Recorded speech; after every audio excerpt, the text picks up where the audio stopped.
Hoje eu quero conversar com o meu pessoalzinho que curte dar um rolezinho na night, ficar com o pessoal desconhecido, ter um lance mais casual, mais físico. Só não se envolver emocionalmente que não tem problema, não atrapalha em nada, né? Será? Fica aí que a gente vai conversar um pouquinho melhor sobre isso e as consequências desse relacionamento casual.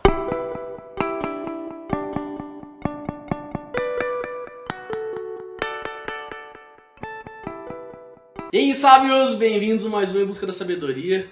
Hoje vamos falar um tema super corriqueiro aí na vida, principalmente dos jovens e do pessoal que está solteiro, que é os relacionamentos casuais, estão sempre conhecendo pessoas novas, às vezes na busca de encontrar um grande amor, ou então muitas pessoas acabam levando essa parte do relacionamento sexual como uma diversão, como algo prazeroso. Só que a gente tem que conversar um pouquinho melhor se isso pode ter alguma influência na nossa busca por ter essa vida plena, pelos nossos objetivos, para viver aquilo que a gente sempre sonhou. Será que esses relacionamentos casuais, mesmo que a gente não se importe, às vezes a gente tente separar uma coisa da outra, seja só um momento, isso pode ter alguma influência na nossa vida? Pode mexer com a gente de alguma forma que nos atrapalhe na caminhada?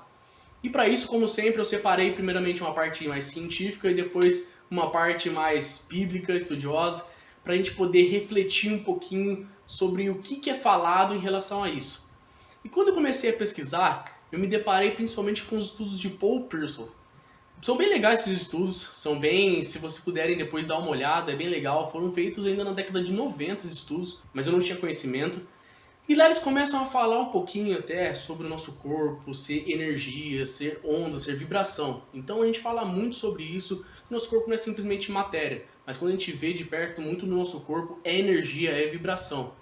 E isso é um fato, já que a gente pode ver muito em física quântica, não sou um expert em física quântica, longe disso, mas isso é um fato quando a gente começa a estudar cada vez mais de perto, né? A gente tem aqueles experimentos de física quântica que às vezes uma partícula, quando é observada, se comporta como onda, umas coisas muito doidas aí que às vezes a gente nem percebe, mas o nosso corpo é energia, é uma vibração.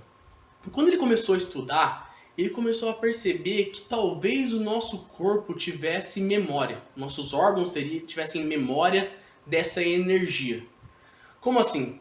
Ele pegou e entrevistou 150 pessoas que receberam transplantes. Em geral, esse estudo foi transplante de pulmão e coração. E quando ele pegou essas pessoas e depois entrevistou elas, percebeu que depois do transplante, elas tiveram algum tipo de comportamento ou postura que não era comum na vida delas. Quando ele entrevistou uma mulher que chamava Claire, ele fala que essa pessoa começou a gostar cada vez mais de usar roupas com cores frias, ela nunca tinha gostado, e logo depois que ela saiu do hospital, ela sempre teve uma alimentação muito regrada. Mas logo que ela saiu do hospital, ela teve uma vontade insaciável de comer nuggets. E ela não tinha entendido isso. E quando foram pesquisar, o órgão que ela tinha recebido era de um rapaz que estava prestes a comer um nuggets. Acharam até um nuggets no bolso da camisa dele.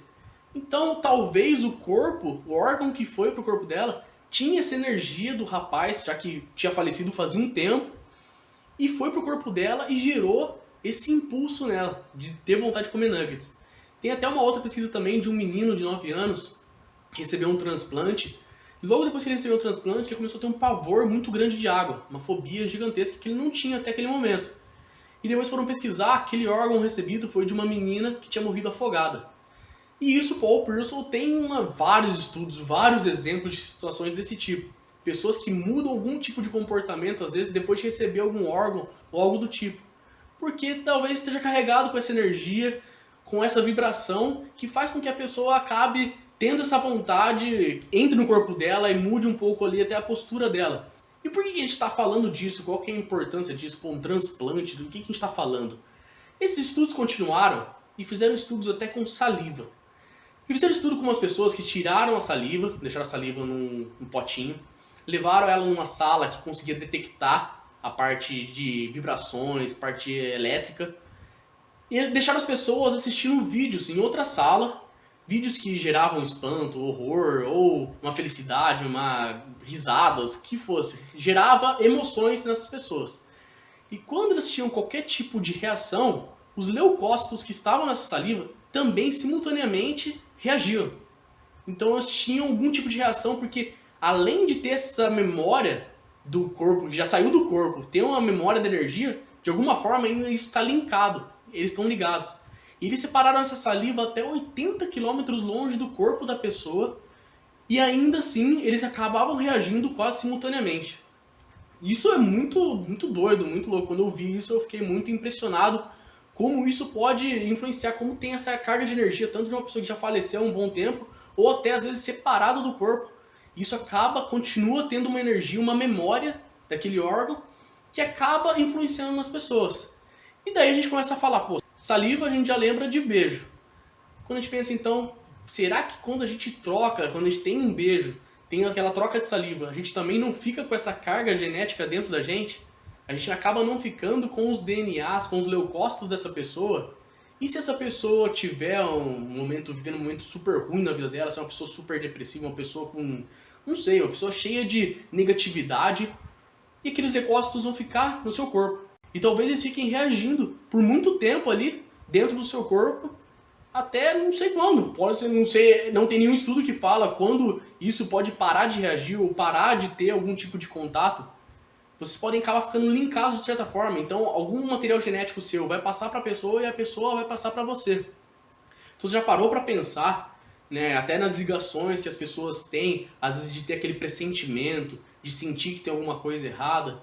Talvez esteja muito linkado com isso, com essa vibração, com essa energia de troca até de fluidos corporais que você tem quando você tem um relacionamento sexual com uma pessoa, ou até um beijo. Você acaba se unindo de certa forma com aquela pessoa, e você passa um pouco de você para ela, e ela acaba passando um pouco dela para você. E isso a gente deixa muito claro, a Bíblia sempre deixou muito clara. E é algo que às vezes a gente sempre fala muito assim, pô, a igreja sempre defendeu muito esse negócio de castidade, mas não tem nada a ver, a gente tem que se guardar. E aí a gente começa a olhar e fala assim, por que a igreja sempre falou isso, por que a Bíblia traz isso? E eu comecei até a pesquisar que passagem que deixa isso claro, ou fala um pouco sobre isso, né, que a ciência agora veio comprovar. E eu queria passar para vocês um versículo, para a gente discutir até, conversar um pouquinho sobre ele, que é um versículo que está em 1 Coríntios capítulo 6, a partir do versículo 16. Eu vou ler aqui, vou colocar para vocês na tela algumas partes, só para a gente não ficar muito cansativo, e para a gente entender e discutir o que a Bíblia, o que a palavra de Deus nos orienta nesse sentido.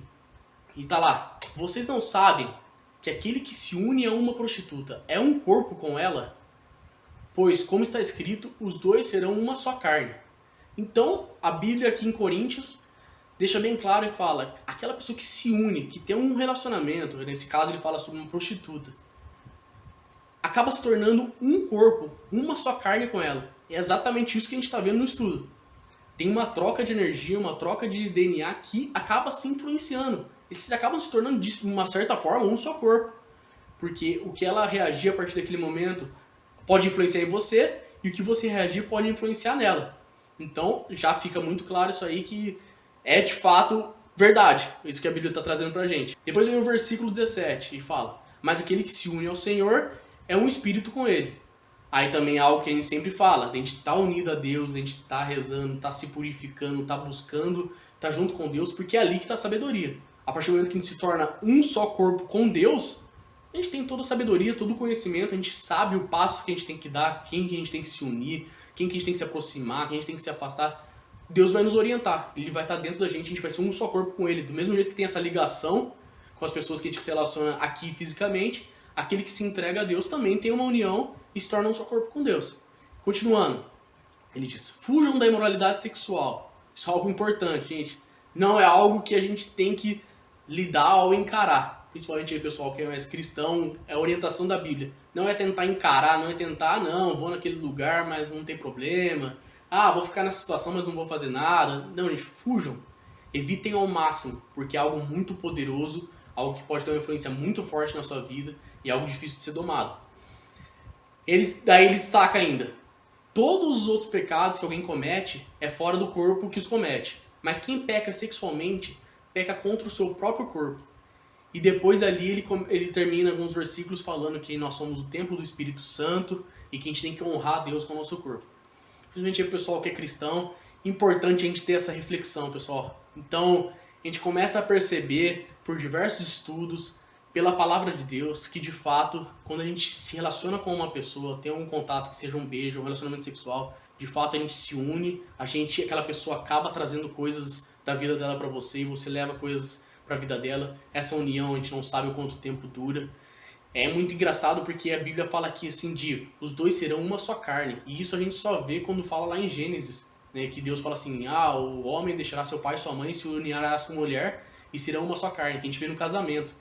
Então o sexo é dado aqui, o relacionamento sexual é dado como um casamento. Para Deus é visto como um casamento, como uma união de duas pessoas que acabam vivendo e virando uma só. E isso pode ser muito perigoso até na questão da gente viver o nosso propósito e ter uma identidade.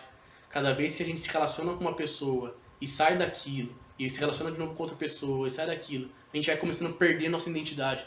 A gente vai começando a perder nosso propósito, perder viver por que a gente está vivendo isso. Você acaba vivendo só pela coisa rotineira, motivação diária, a gente começa cada vez mais a perder a nossa identidade e isso acaba sendo um sofrimento gigantesco. Então, quando você tem relacionamento, você tem antes do tempo, essa separação, porque é uma separação de dois corpos, você acaba sentindo a pessoa em você depois daquele relacionamento, de certa forma, e você não ter mais aquela pessoa, às vezes te dando uma atenção, um carinho. Pode acontecer isso, muitas pessoas acabam sofrendo, levam como uma diversão, mas acabam sofrendo muito. Então vamos se blindar de todo esse sofrimento, de todas essas consequências, saber com quem a gente está se relacionando, conhecer a pessoa com quem a gente está se relacionando. Isso é fundamental para que a gente não perca a nossa identidade, não se perca aí no mundo vivendo propósitos, vivendo coisas que não são nossas. E vamos se unir cada vez mais a Deus para ser um corpo com Ele e saber quem é a pessoa certa que a gente tem que se unir, saber tudo que a gente tem que fazer da melhor forma possível, tendo sabedoria como nosso propósito. Beleza, pessoal? Esse é o recado de hoje. Se vocês gostaram, deixa um curtir, manda para pessoas que têm alguma dúvida em relação a isso, em relação à castidade, em relação a se guardar, relacionamento casual. Deixa aqui no comentário se vocês querem criticar alguma coisa ou se vocês tiverem alguma dúvida. Manda aí, se inscreve, é isso aí. Tamo junto.